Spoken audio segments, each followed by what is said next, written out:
नमस्कार. डिजिटल महाराष्ट्र न्यूजमध्ये आपल्या सर्वांचं स्वागत. आज आपण बारामती या ठिकाणी आहोत. बारामतीमधील प्रभाग क्रमांक 5 ब मध्ये निवडून आलेल्या वनिता अमोल सातकर या मॅडमची आपण आज मुलाखत घेणार आहोत. नमस्ते मॅडम. नमस्ते. पहिल्यांदा तुम्ही प्रभाग क्रमांक 5 ब मधून निवडून आल्याबद्दल तुमचं खूप खूप अभिनंदन. धन्यवाद. डिजिटल महाराष्ट्र न्यूजकडून तुम्हाला पुढील वाटचालीसाठी खूप खूप शुभेच्छा. ज्यावेळेस तुम्ही निवडणुकीला उभं राहायचं ठरवलं, त्यावेळेस असं वाटलं होतं का की तुम्ही निवडून याल आणि अशा पद्धतीने तुम्हाला यश मिळेल?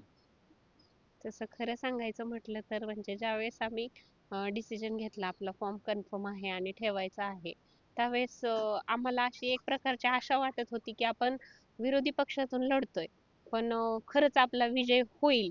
कारण त्या पाठीमागं अनेक कारणं आहेत. तसा आम्हाला विश्वास वाटत होता, म्हणूनच आम्ही ह्या निवडणुकीसाठी म्हणजे सक्षम झालो. वकील साहेबांना आम्ही वेगवेगळ्या सामाजिक कामामध्ये बघितले, परंतु तुम्हाला एवढं काही त्याच्यामध्ये बघितलेलं नव्हतं. त्यांच्या कामाचा तुम्हाला कितपत उपयोग झाला?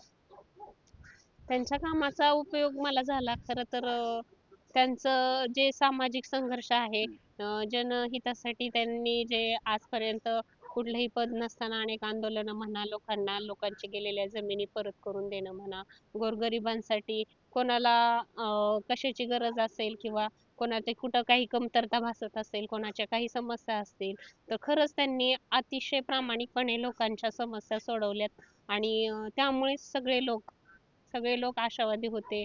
आणि खरं सांगायचं म्हटलं तर त्यांचं कष्ट हे खरंच खूप मोलाचं आहे आणि त्यांच्या कष्टामुळं आणि जनतेमुळंच खरं तर हा मला प्रतिसाद मिळाला आहे आज. हे जे यश मिळाले याचं श्रेय तुम्ही कोणाला द्याल थोडक्यात? याचं श्रेय मी संपूर्ण प्रभागातील मतदारांना देईल. कारण मतदारांनी मला खरंच एक चांगलं व्यक्तिमत्व म्हणून निवडलं आणि खरंच मला निवडून दिलं. त्याबद्दल मी मतदारांची मनापासून आभारी आहे आणि खरंच मला मतदारांमुळेच निवडून आल्याचा आनंद आहे. या प्रभागामधील ज्या काही अडचणी आहेत किंवा अडचणी असतील, तर त्या कोणत्या अडचणी आहेत आणि त्या कोणत्या अडचणींना तुम्ही पहिल्यांदा प्राधान्य देणार आहात?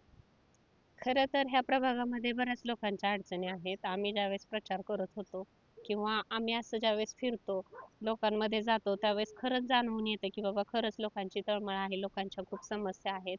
लोकांच्या समस्या म्हणजे लोकांना कोणाला पिण्याच्या पाण्याची सुविधा नाहीये, तर कोणाला दिवाबत्तीची सोय नाहीये, कोणाला ड्रेनेजची सोय नाहीये, कोणाला रस्ते नाहीयेत, कोणाला पक्की घरे नाहीयेत किंवा काही जोशीवाड्यांवरती आरक्षण टाकले, ते लोकं घाबरतात. बाबा आमचं आरक्षण आमच्यावर आरक्षण टाकले म्हणजे आम्हाला इथून उठवणार का?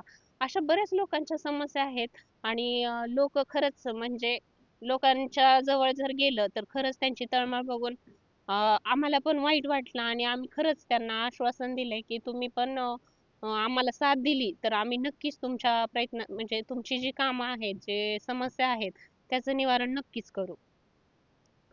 तुमच्या पुढं एक बलाढ्य उमेदवार किंवा राष्ट्रवादी काँग्रेस पक्षाचं एक मोठं आव्हान होतं. तर ते कशा पद्धतीने केलं? काय सांगाल थोडक्यात? मोठं आव्हान म्हणजे खरंच ही निवडणूक लढणं म्हणजे माझ्या आयुष्यातील खरंच अविस्मरणीय क्षणच होता. मला निवडून आल्यावर तर खूप आनंद झाला. म्हणजे अक्षरशः आनंदाश्रूच आमच्या डोळ्यातून वाहत होते वकील साहेबांच्या आणि आमच्या आणि जे मतदार भगिनी आहेत त्यांच्या सुद्धा. म्हणजे त्यांनी मला स्वतःहून मतदारांचे फोन येत होते की बाबा खरंच आम्ही तुमचं व्यक्तिमत्व पाहिलं, तुमचं बोलणं पाहिलं, तुमचा स्वभाव पाहिला आणि खरंच तुमची लोकांविषयी जी तळमळ आहे ती आम्हाला तुमच्या स्वभावातून दिसून आली आणि आम्हाला असे एक विश्वास वाटला की बाबा खरंच तुम्ही आमची कामं करू शकता.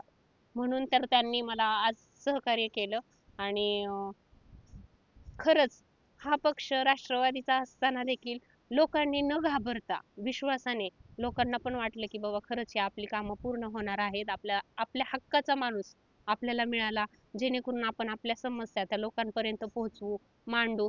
त्यामुळं मतदारांना असं वाटलं की बाबा आपण ह्यांना निवडून देऊ आणि खरंच हा एवढा मोठा पक्ष असताना देखील आम्हाला जनतेने मतदार बंधूंनो जनतेने निवडून दिलं आणि त्यातूनच म्हणजे दिसतंय की बाबा खरंच बलाढ्य पक्ष असताना देखील एका विरोधी पक्षातून आम्ही एका अपक्ष पक्षातून निवडून आलो.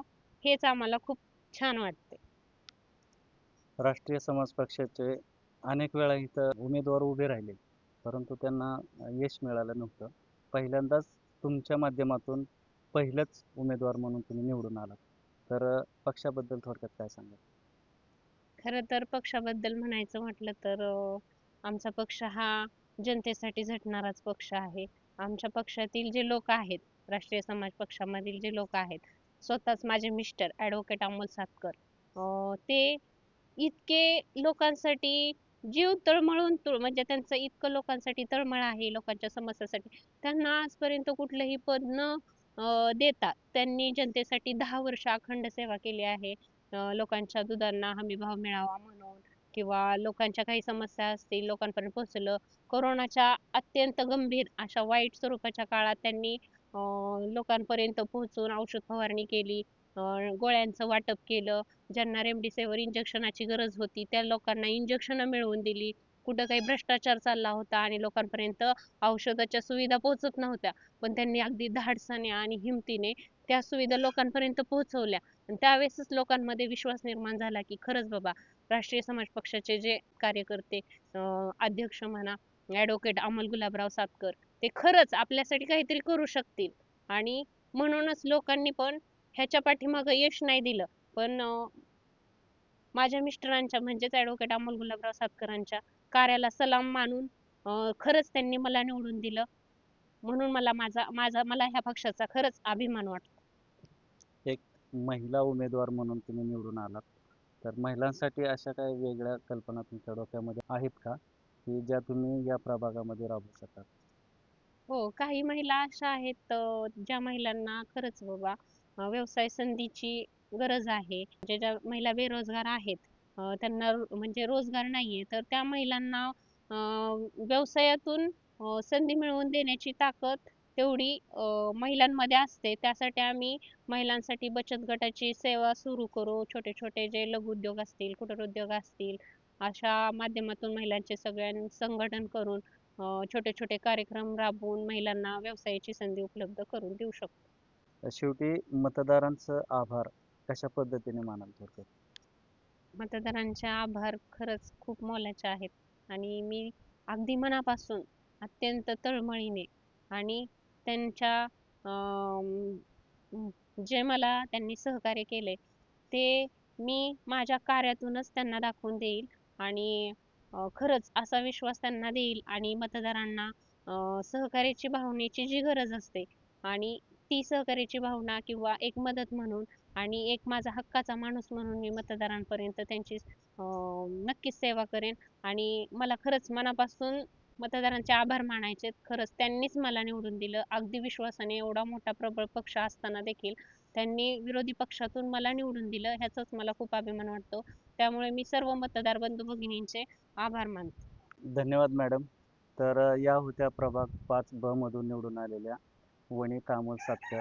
त्यांनी मतदारांचे आभार तर मानलेच, पण जे काही त्यांना काम करता येईल किंवा ज्या काही अडचणी असतील त्या सोडवण्याचा शब्द त्यांनी दिलेला आहे. धन्यवाद.